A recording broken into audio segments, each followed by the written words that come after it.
And today we'll be diving into a fascinating topic that might be affecting your sleep without you even knowing about it. And it's called Revenge Bedtime Procrastination. Have you ever found yourself staying up late, scrolling through your phone, or just binge watching a series, even though you're tired and have to wake up early the next day? If so, you've experienced it. But why do we do it, and how can we actually overcome it? Revenge bedtime procrastination is when we intentionally delay our sleep time to reclaim some personal me time, even though we know it's gonna make us more tired the next day. It's like we're getting even with the daytime version who's been doing all those to-dos and tasks and saying, okay, you've done all your work, now it's my time to have a bit of fun and relax. The main reason why we do revenge bedtime procrastination is the lack of personal time. Our lives are just so jam-packed that we don't even have a split second to have some leisurely activities. All we're thinking about is what next item do we need to check off and to get to the next step from A to B. It's like a Japanese train that you want to get inside. It's just so packed, there's no space, but you're kind of like shoving in other things still because you're like, I need to be more productive and all that jazz. So when our day is dedicated by work, chores, and other responsibilities, it just feels like, oh, by staying up later, I'm taking back a bit of control of my life. It's not that crazy. I actually have some me time. The only problem is by doing this, we have a significant impact on the duration of our sleep and the quality of our sleep. And these things spill again over to the next day and have a huge detrimental overall health impact. Lack of adequate sleep can actually affect your mood, your concentration, your overall health in the short term, but also your mental health and your physical health over the long term. By doing this small thing, you're actually shattering your focus the next day.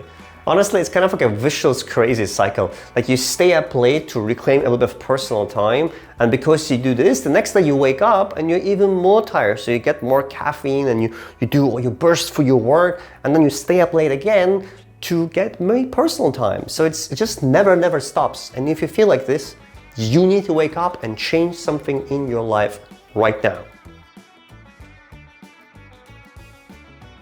Overcoming revenge bedtime procrastination is all about addressing the real issue of the problem, which is not having enough me time during the day. Here are 6 things you can do to actually overcome revenge bedtime procrastination. The first is the most simplest but the most important. Make sure that you are carving out in advance during the day between 30 minutes to 1 hour at most for your personal time. Okay, it has to be a dedicated block that you know in advance, no matter what other obligations you have, that you're gonna spend that time for yourself. Whatever it is, reading a book, having a cup of tea, if you wanna, I don't know, drive around, you wanna have some soccer, whatever that is that you like to do, make sure, just like you have appointments at work and you hold yourself accountable to them, you create a calendar invite for yourself and you're like, okay, that's my me time, and you're gonna honor it. By doing this, that's gonna eliminate 90% of this revenge bedtime procrastination piece. If you don't prioritize yourself, nobody will. Simple as that. Setting boundaries, that's another big thing. Learn to say no when your plate is full. And that means both at work, like if people are coming to you and saying, hey, can you help with this? Your answer shouldn't be yes by default. Your answer should be no, especially when you don't have time for yourself. It is something that will come with more practice, but make sure to try it out at least a couple of times with the people that work with you and initially reject work so you can have a better work-life balance.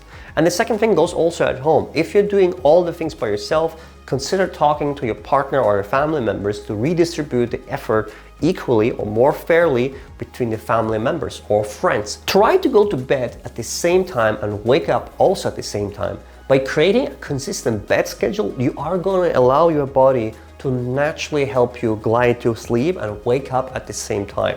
This in turn will require very little effort from you and will make the whole sleeping experience a beautiful experience that you will actually enjoy versus dreading going to bed and be like, oh, I can't fall asleep. Yeah, of course you can fall asleep if you fall asleep every single day at random times and glue yourself to the screen, which activates your brain. And then when you wake up, you're like, 5 more minutes snooze. Like, that's not gonna work. You have to make sure that you stay consistent in your sleep, and that isn't something that's been told by myself. It's something that you already know across the billions of TikToks and videos and books that have been created. It's not new information, but it's true. It works. Like if you're gonna follow this, there is gonna be a difference in your life, like pow, like crazy. It's a great idea to establish a bedtime routine.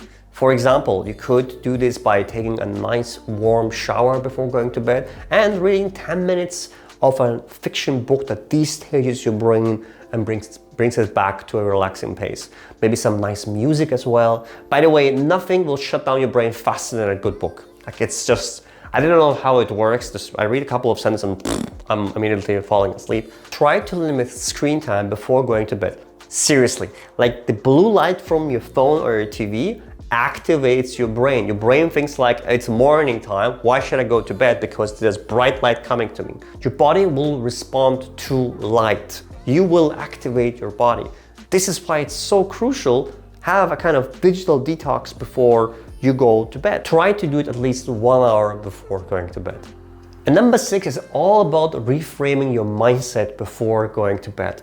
Rather than looking at sleep as the end of your personal time, think about it as a restoration time where you are restoring and energizing your body so the next day you can perform at your peak, so you can give your next day's version the best chance of actual success and happiness and well-being, instead of sabotaging them and taking away their time so they wake up the next day cranky and really irate. Like, you know, it's not a great experience for them or you. Think about your future self and understand that every single day that you go to bed in time and you have sufficient amount of 7.5, 8 hours of sleep, you are investing into a better version of you the next day. This shift in your mindset can make you less likely to actually delay sleep, which is good. Revenge bedtime procrastination is a sign that tells us to take a step back and reassess our work-life balance. Remember, reclaiming our personal time shouldn't come at the expense of our sleep and health. And instead, it should be allocated to the times before you go to sleep, so you have that kind of block and you know it's just for you and you can enjoy that personal me time. So let's make sure to prioritize our sleep and create a more restful, happier, and healthier life. At the end of the day, if you don't take care of yourself, then who will? Thank you so much for watching. I really appreciate it. You have a fantastic night's sleep. And let me know if you have any questions. We can chat again. Bam.